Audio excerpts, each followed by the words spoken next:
Bien, bueno, vamos a continuar entonces la segunda parte de la primera clase. Y para poder interiorizarnos en este tema del transporte de sustancias a través de la membrana, es importante tener claro el concepto de gradiente de concentración. Este concepto de gradiente de concentración hace referencia a la diferencia de concentración entre dos medios. O sea, es decir, la diferencia en cuanto a la cantidad de una determinada sustancia o de una determinada molécula a uno al otro lado, digamos, de la membrana. Cuando una sustancia se está moviendo de un medio que está más concentrado a un medio que está menos concentrado, ese pasaje de sustancias no requiere de energía extra. Pero cuando el paso de sustancias a través de la membrana se realiza de un medio que está menos concentrado a un medio que está más concentrado, el proceso sí va a requerir energía extra. Este pasaje de sustancias de menos a más concentración es lo que se conoce como un transporte en contra del gradiente de concentración y sería un transporte que va a requerir energía para poder pasar, digamos, esas sustancias de menos a más. Esa energía que va a utilizar proviene de la hidrólisis del adenosín trifosfato, que se conoce como el ATP, que es el del cual hemos estado o se los he estado mencionando en la primera parte. O sea que teniendo en cuenta que hay transportes que requieren energía y otros que no, se pueden clasificar en transportes pasivos y en transportes activos. Dentro de este transporte pasivo que no requiere energía extra, ya que siempre este transporte de sustancias va a atravesar la membrana desde donde hay más concentración a donde hay menos concentración, es decir, se va a estar moviendo a favor del gradiente de concentración, no va a requerir energía y se va a poder clasificar en difusión simple, que es el pasaje de sustancias, digamos, de manera directa a través de la membrana, o en difusión facilitada, que es porque esa sustancia va a necesitar, ¿cierto?, de una proteína transportadora para poder pasar. Entonces, el transporte pasivo, un ejemplo de la difusión simple, es cuando pasa una sustancia de un lado a otro a través de la membrana sin ningún tipo de energía y también sin ningún tipo de transportador. Y esto ocurre principalmente con los gases, ¿sí? O como también con el agua. Y la difusión facilitada, el pasaje de sustancias de un lado a otro a través de la membrana, va a tener que realizarse a través de proteínas, ya sea transportadoras o a través de canales proteicos, que van a facilitar, digamos, este transporte o este pasaje de sustancias de un lado a otro. Estas proteínas, que son transportadoras, se clasifican en tres tipos.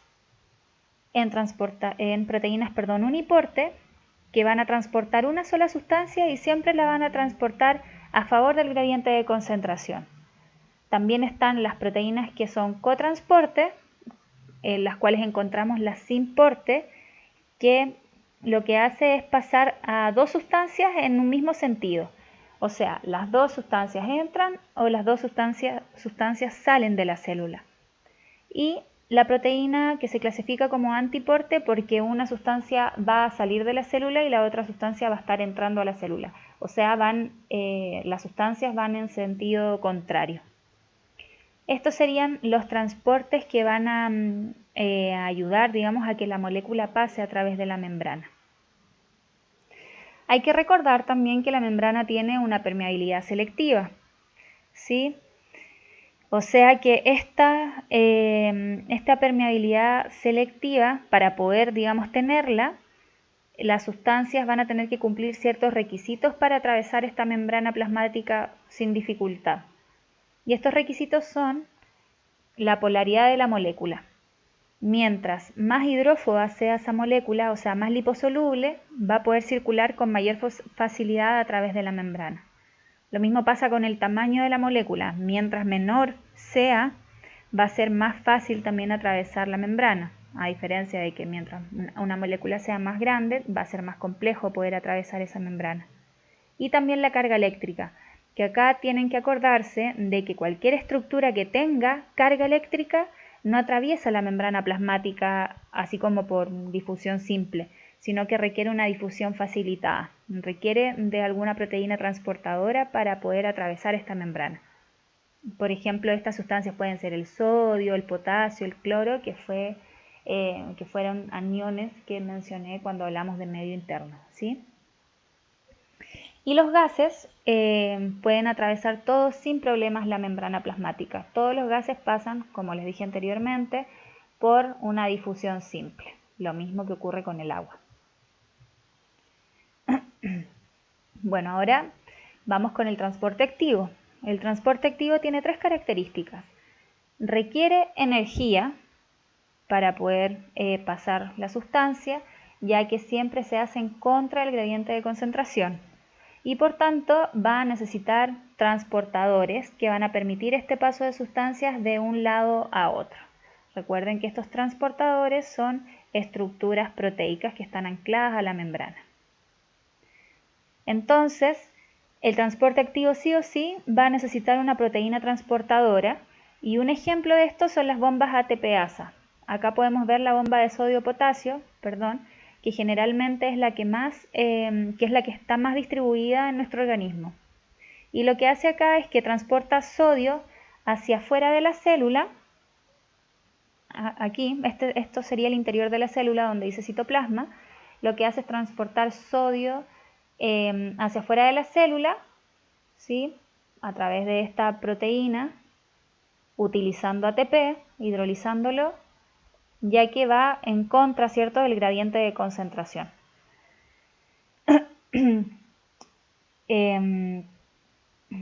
Bueno, como también les mencioné anteriormente, el transporte activo, ¿cierto?, se va a clasificar en dos. En un transporte que es primario, que lo que hace es utilizar esta energía que aporta la ATP, o sea que la libera, digamos, esa energía para poder trasladar una sustancia en contra del gradiente de concentración, como el sodio, que es lo que les dije recién. Va en contra del gradiente de concentración porque acá está más concentrado. Y hay un transporte activo que es secundario y lo que hace es cotransportar dos sustancias. Y esto lo hace utilizando la energía que disipa ese transporte de la primera sustancia. Gracias a esa energía que disipa, va a permitir que esa segunda sustancia se traslade, digamos, ¿sí?, en contra de su gradiente de concentración. Por ejemplo, acá, lo que hace acá el sodio, como va a ir a favor de su gradiente de concentración, esa energía que va a disipar, porque se está produciendo un transporte activo primario, va a permitir que la glucosa que está en el exterior de la célula, en menor concentración, pueda pasar al interior de la célula que está a mayor concentración. O sea, pasaría en contra de su gradiente de concentración, ¿sí? Recuerden que este paso de sustancias no va a utilizar energía del ATP. La energía que utiliza es la que va a obtener cuando esta molécula pase a través de este transportador activo secundario, ¿sí? O sea, el pasaje de esta primera sustancia va a generar, que va a ser del sodio, va a generar una energía, y esa energía va a hacer que esta segunda sustancia pueda pasar o pueda atravesar la membrana en contra del gradiente de concentración, ¿sí? O sea que este transporte activo secundario se lleva a cabo por un transporte que está acoplado al transporte activo primario, utilizando, recuerden, como fuente energética el gradiente que se estableció por este transporte activo primario. Esta bomba de sodio-potasio, por ejemplo, la energía, ¿cierto?, de la hidrólisis del ATP va a permitir bombear sodio en contra del gradiente de concentración y va a tener un antiporte activo en donde va a permitir que pase potasio hacia el interior de la célula. Y acá hay un simporte de sodio y de glucosa en donde el gradiente que genera el sodio por la ATPasa, ¿cierto?, va a permitir impulsar el otro, en este, digamos, otro transportador, el cotransporte paralelo de la glucosa, de manera simporte. Por lo tanto, el sodio va a pasar a favor del gradiente de concentración y la glucosa va a estar en contra del gradiente de concentración. Acá les presento este gráfico de una cinética de transporte en el cual la difusión facilitada o el transporte activo, ¿cierto? En principio, a mayor concentración va a aumentar también la tasa de entrada de esa sustancia. Pero luego esa tasa de entrada se va a empezar a mantener constante, ¿sí? Como pueden ver acá. Y esto ocurre porque se saturan los transportadores. Por eso, por más que aumente la concentración, digamos, de la sustancia, no va a ser directamente proporcional con la tasa de entrada, ¿sí? Ya que esto, como dice acá, va a estar limitado por el número de canales, o sea, se va a saturar en un punto. En cambio, la difusión simple es una línea recta, ¿sí? Como acá se puede ver, en la cual la velocidad del transporte va a depender directamente de la diferencia de concentración de soluto. O sea, a mayor concentración, mayor tasa de entrada, porque va a ser una difusión simple. Por lo tanto, la velocidad también va a ser directamente proporcional.